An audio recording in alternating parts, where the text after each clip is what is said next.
Hammaga salom, bir kunlik vlog yoki turmushga chiqib anglagan haqiqatlarim. Yangi hayotga qadam qo'ymoqchi bo'lganlar yaqinroq kelinglar.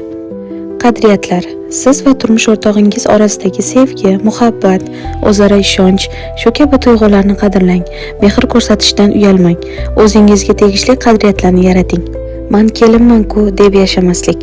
Uy ishlarini, taom tayyorlashni faqat majburlikdan emas, o'zingiz xohlaganingiz uchun chin qalbdan qiling. Shunda qilayotgan ishingizdan o'zingiz ham zavqlanasiz. Turmush o'rtog'ingizni ota-onalarini ham xuddi o'zingizni ota-onangiz kabi ko'rish. Chunki hech bir ota-ona farzandiga yomonlikni ravo ko'rmaydi. Qiziqish, ya'ni hobbingiz bo'lsin, orzularingiz, maqsadlaringizdan hech qachon voz kechmang. Vaqt ajrating, kamida 2 soat faqat o'zingiz va hobbingiz uchun. Nimadir qilishni bilmasangiz, bilmayman deyishdan uyalmang. Chunki bilaman deb qilolmagandan ko'ra o'rganib qilish osonroq. Hammaning shaxsiy chegarasi bor. Hammani hurmat qiling, shaxsiy chegaradan o'tmang. Obuna bo'lishni unutmanglar. Sizningcha, oilada eng muhimi nima?